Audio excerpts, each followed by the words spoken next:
Good morning. Welcome to Sparkle, where we ignite faith by connecting, inspiring, and encouraging women with stories of truth. And today we have an amazing guest with us, and her name is Janine Turner. And Janine is living in Texas right now, but she has a wonderful background. She is a Christian woman, but she has she's an actress, and she has been played as Maggie in the Northern Exposure, which I can never remember the name. I want to say Southern Exposure for some reason, but no, because you're from the South. So, Mhm. and she also is involved with producing a musical called Belva. And so, Maggie, you tell us a little bit about yourself, some of your background, and maybe where you're living. Sure. Well, I'm living in Texas right now on my ranch. I'm in North Texas, and it's a fun story how I finally when Northern Exposure was finally picked up for 50 episodes, which is 50 episodes. Never happens. They don't ever do that. I don't think Amazing, amazing. Yeah, I don't think they've done it before since. The first thing I wanted to do is move back to Texas because I lived in New York and LA for all those years. And in those days you had to. There wasn't any Zoom. And I didn't really realize that within me was lurking this desire to move back to Texas. So yes, I am back in Texas. Yeah. Well, and you had mentioned to me earlier that you have a daughter and that she just recently graduated from Harvard. Harvard Law School. Yes, she did. Yeah. Wow. That's exciting. So, anyway, I know that you have many stories, and we would like to just start with a God story, and something maybe that is personal to you. And you can maybe just go about the details the way you want to. So, go ahead. Oh, well, I was thinking about our discussion today. And of course, my faith has been a part of my life my entire life. My great grandmother was the pillar of the Baptist church, and my great grandfather was a Methodist preacher. At a young age, I was reciting, the Lord's Prayer and going to church and had my little Bible. My dad was Episcopalian, my mother was Baptist, so Mm, that was interesting. very interesting. They didn't figure that out before they got married. Um, but anyway, I thought I'd share a story today. The byline of my musical is "Don't give up before the miracle," and I heard that once, and I thought that's a beautiful saying, and it really is applicable to this particular story in my life, and it really is about showing up and not giving up, and listening and believing in what God has planned for us. My father, God bless him, he passed in 2014 at the age of 79, but he was, always sort of the last few years of his life, he was ailing a bit. And I would call him, and my daughter and I, we were living with my parents so she could get to her fancy private, all girls school in Dallas. And um, it was a bittersweet time, but I really had the opportunity to get to know my father a lot better, and later in life, sometimes that happens. But I would say, "Dad, how you doing today?" And he would say, "I'm still here." And I'd say, "Oh, great." So that's what I always say. If we're still here, then God has a purpose for us, and we just have to show up for that purpose. And I had moved to New York City when I was 15 years of age to model with Wilhelmina Modeling Agency. I signed a 5-year contract and started attending professional children's school in New York City. And my dad said, "You can go, but you're using your childhood modeling money. And when you run out of money, you're going to pay for your own school and your own apartment. When you run out of money, you're coming home." So I was in New York at the age of 15. I was in Hollywood at 17, auditioning about 2 or 3 times a day. And we're talking in the late 70s, early 80s. And so the jobs for women at that point, especially in television, were mainly, bikini clad, do a 360, let me see your body. Yeah. It was a very different day in those days, right? Yeah. Very, very different day. And, we kind of had that era in the 1940s when it was Katharine Hepburn and everything, but that had passed for some reason. But I was engaged to Alec Baldwin at the time. Oh And my yeah, gosh. I know. He's part of this story, but that's a whole other story. Okay. And, yeah, I was watching, we had both had our tenure on soap operas. I had been on General Hospital, and he had finished a Young Doc. I don't know, some other show that it was, way beneath General Hospital. General Hospital had Elizabeth Taylor on it at the time. No, I know. I watched General Hospital all the Yeah, time. I was Laura Templeton with long blonde hair. Demi Moore and I were sisters on the show, and Oh, yeah, I know who you were. yeah, Laura Templeton, and I kept saying, "I don't Yes. know." I was hypnotized by David Gray, but I met Alec, and here I was off the hot #1 soap opera, and he was on the 12th rated soap opera or something. But he was out there getting all these great roles of men who, strong men, intelligent men, great. And I was being sent out for the damsel in distress of the week. Help, help. And so, it was Knight Rider, A Team, things of that nature, and I was very unhappy with that, because of my faith and because of my yearning and belief in that we're more than what the facade on the outside, and it's who we are inside. And I was tired of being objectified. And so at age 23, I moved to New York City, and my agents in Los Angeles fired me, and they said, if you go to, what are you doing? You're working. What are you doing leaving? I'm like, no. If I can't, I was going to find Jessica Lange's acting coach. And I found her acting coach's best friend, Marsha Hoffrecht. I had a Wow. private method acting coach from the actor studio. She had been there with Marilyn Monroe and Dustin Hoffman and Paul Newman and all of them. And so, I cut my hair off. I decided I want to be a serious actress, or I don't want to do anything. So I was making a lot of choices to be a serious actress. I did a little stint in Steel Magnolias. I was Miss Merry Oh, Christmas, which was still an objectifiable role, but it was Steel Magnolia. I don't know. And I did a lot of little movies, and my bread and butter were my commercials. But the commercials, I booked so many commercials that suddenly I couldn't book any more commercials. And I had now been auditioning for 12 years, from the age of 15 to 27. And I worked, but I hadn't had my big break. Everybody else around me, they were getting their big breaks. I didn't. And I had $8 left to my name. wow. And I was very depressed. I'd been in a relationship, and that was falling apart. I was alone. I'd been auditioning, 3 or 4 days. And most people have a few job interviews in their lifetime. Think about 3 or 4 a day, and you're hearing no, no, no, no, no, no, no. And there's this process, which we're talking a lot about on our Northern Exposure podcast right now, which is getting ready to debut. The process is you have to go, you audition, and then you go meet the studio, Universal Studios, and then you have to go meet the network. Back then it was NBC, CBS, ABC. And there was this pilot with Stanley Tucci and Tom Selleck, and I was going to portray a lawyer, and I thought, this is it. I'm going to be a lawyer, a smart role.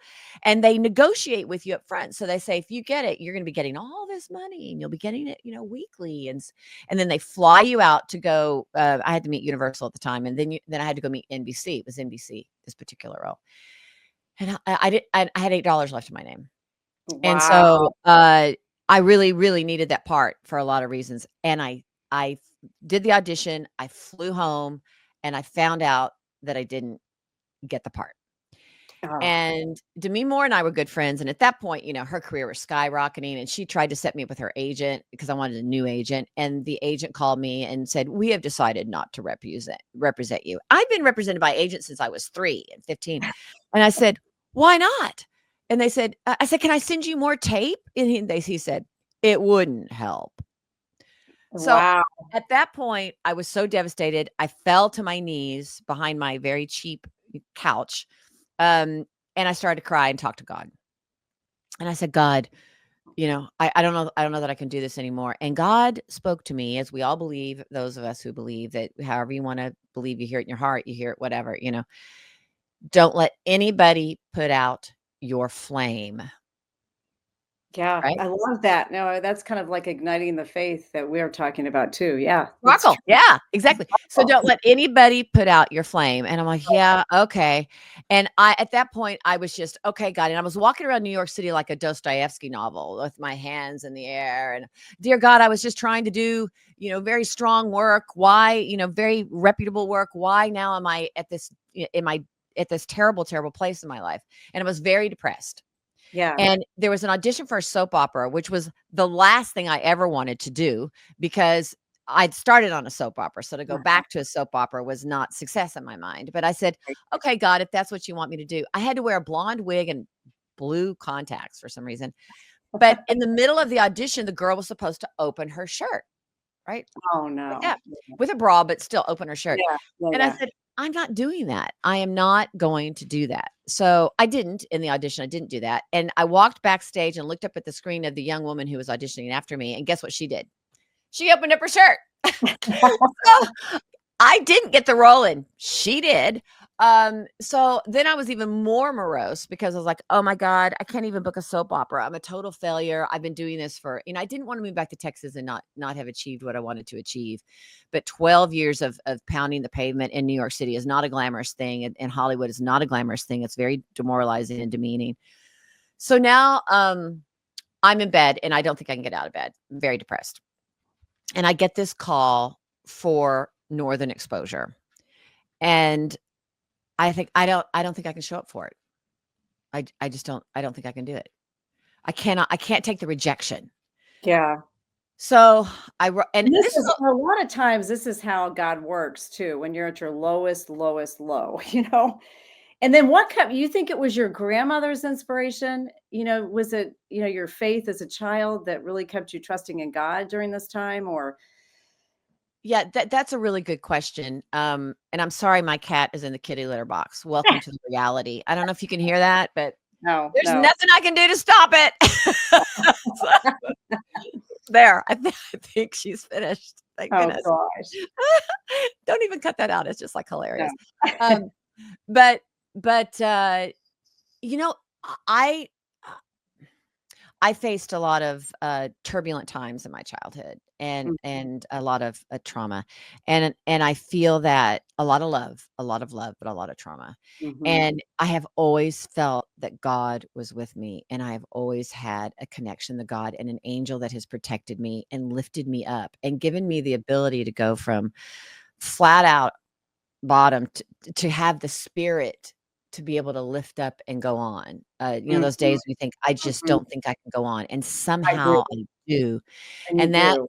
and that's God. I mean, that's Jesus. Mm, That's the Holy Spirit. Those are the angels that God and Jesus and the Holy Spirit have given me, is the ability just to continue to show up. So I think it's just been innate. I was baptized in the Baptist church. I was christened as an Episcopalian and baptized um, a Baptist when I was 15, immersed in water and all that. But I believe in, for my faith has just always been there, innate, mm. within me. But my of course, my mother, had an influence, and we didn't even get to church that often but we, Yeah, but I you know, mean, in your we were at family, church. you knew faith, and so that's what Yes, helped you. So, okay, you're at the point where yes. Northern Exposure called you. So what happens Okay, after Northern Exposure called me, and I will just say that my great grandmother, my grandparents, they were all people of deep faith, and so yeah. yeah, so it was innate there.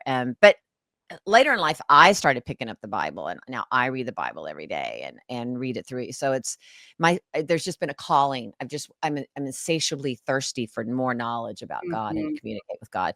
And the irony is that the closer you get to that, the more you feel like you fail. Right. Right? No, that's right, Like, exactly. But go ahead with oh, your story. Everybody's I'm not living up to my expectations or God's. Okay. So, I get this call for Northern Exposure and I don't think I can do it. My sister-in-law had come up to visit me because they all knew I was so depressed. And so she was there and I don't even know what this role is. It's a pile. Okay, fine. I'll show up for it. And she walked with me and it was on Park Avenue. And I go into the casting director's office on Park Avenue, and the casting assistant, because I'm not going to blame this on the casting director because it wasn't her. The casting assistant looked at me and said, "I don't know what these producers are thinking. We saw all of New York City's best talent last week." So I was like, "Oh, great. Thank you." And then the door opened and I was supposed to walk in this room where there was a camera and read the sides, which is, part of the scene, which is the audition. And I literally balked at the door and I'm like, "I don't think I can go in." And I've been performing at carnivals and stuff since I was 3. I'm like, "I don't think I can do it. I can't walk in." And my sister-in-law said, kind of pushed me in the door. She goes, "I'll go with you." I've never had to do that in my life. I was Miss Independent. I do the audition, and afterwards I leave and I'm walking down Park Avenue crying with tears streaming down my face. I just can't act. I just can't act. I just can't act. Oh, And my sister-in-law said, I don't know. I thought it was pretty good. Well, I get a call that afternoon or the next day to start that process of negotiating a deal to fly all the way back out to Los Angeles again with the Tom Selleck Stanley. Did I even finish that? I did not. Oh, obviously, I didn't get the Stanley Tucci role, right, with Tom Selleck. yeah. And by the way, the president of NBC at the time said that he didn't think I could carry a show. Right? He didn't think I could carry a show. So that was NBC. I'm just going to tell you a little bit about that. So now I have to go all the way back out to Los Angeles. And I'm like, I don't think I can do it. And I started literally having dry heaves over the toilet. It's like, I don't think I cannot face one more rejection. But my sister-in-law was with me. My brother's calling, when is my wife coming home? But we get in the plane and we fly out there and we walk into, this is CBS. We walk into CBS, into the bowels of CBS. And on our podcast, we're all talking about our audition process. But I get down there, long story short, and wait, I'm so sorry. I know. I have to tell you the very important part I forgot. Before the call for Northern Exposure, before my sister-in-law came, I was so depressed with $8 left in my name that I took anything I could think of that was expensive, and I took it over to Alec Baldwin's apartment. And I said, I've never asked you for a dime in my life. I'm this independent, but here's my coat, my mink coat, and here's the ring you gave me. And here, can you just give me $1,000 or something so I can pay the rent? And he looked at me and said, you know what? No, I don't think so. And I've got to talk to my business manager about that. Oh my And God. and I'm like, okay. The man with whom I'd been in love was now having a baby off with somebody else. And I went to his restaurant to try to get a job. And they looked at me like, you're like, why would you want to be a waitress? They wouldn't give me a job. I finally got a job at like Macy's, holding up perfume like an elf, Wow. spraying Yeah. perfume on people. And I was willing to work for Lancome, like over the counter. I was going to do anything I could to make a living. So that wasn't working out. So then I was so depressed. I thought, I'm going to get a rental car.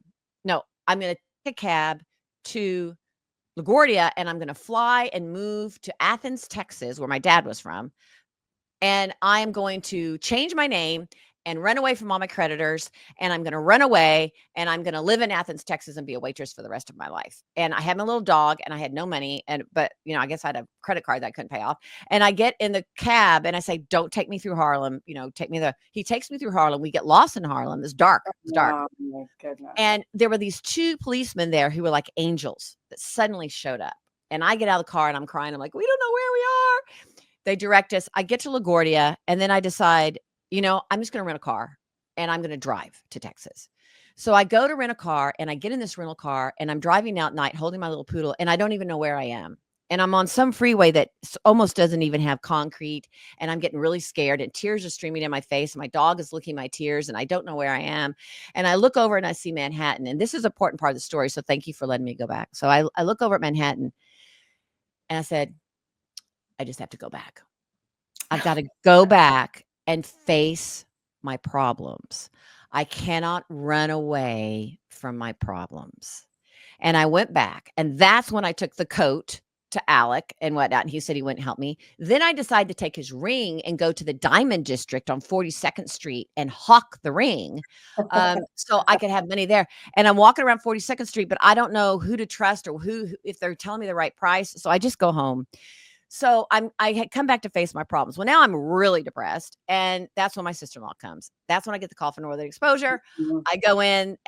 I think it was a horrible audition. They say, okay, we're going to fly you back out to Los Angeles. I don't think I can do it. You walk into like this gladiator coliseum of executives in suits and ties, So I wore a long skirt because I thought I looked fat in jeans because, you had to be really thin back then. Yeah. And the producer, after I do the audition with Rob Morrow, Fleischman, he walks out he's shaking the sides, and he says, why did you wear a skirt? They think you're too pretty to be a pilot. I'm like, oh my God, they think I'm too pretty to be a pilot. That's what I've been trying to fight my whole life. And it's about the inside and it's not about the outside. It's about who you are. And oh my God, I'm going to lose this role because I wore a skirt and I couldn't believe it. And so I walked back into the audition and I turned the chair. I straddled the chair and I put my legs out like this and I sat up and I just had this tough kind of exterior. It was honest to God, I think it was that straddling of the chair. And I got the role, right? Now, Wow. the interesting thing about this is Yeah. the Northern Exposure went on to be the epitome of the type of character I had wanted, which is Wow. strong and kills her own deer. Well, not that I don't hunt, but chops her own wood, flies her own plane, fixes her own plumbing, kills her own deer, eats her. She was like the most independent, strong, intelligent woman. When I was showing up for that, I didn't know the character was going to be that great character, but God did. And Yeah. when I was ready to give up before the miracle and say, I don't even think, what if I hadn't shown up for the audition? I don't think Yeah. I can even show up for this audition. I would have, God could see what he had for me, but I couldn't. And in final conclusion with the story is the NBC pilot that I Mhm. thought I had to have with Stanley Tucci and Tom Selleck. Mhm. And the executive that said he didn't think, Janine Turner could carry a show. Yeah. Yeah. That pilot was never picked up. I It know. I've never heard of it. never Yeah. saw the light of day, but Northern Exposure went on for 6 seasons, 116 nominations, Golden Unbelievable. Globe. So the point of my story is don't give up before the miracle because Mhm. God sees the picture, the whole tapestry. We just see the threads, and our job is to remain in faith, even if we're mortally depressed, right? Yeah. And show up for that because God sees what we can't see. And I Yeah. tell you what, I face those things in my life every day in different scenarios, but it's just having that type of faith to not Yeah, give I mean, that is so encouraging to all of us. I mean, everybody is, praying for something to happen in their life with, whether it's with their business or their children or, could be parents, could be an illness. And this is so inspiring because sometimes it gets harder before the answer comes. It gets to Mhm. its hardest point, right before, God breaks through. So it's having faith in God. So I love that. And we've already gone way over time, but you have the Yeah. most interesting story. I want you to talk quickly about Belva.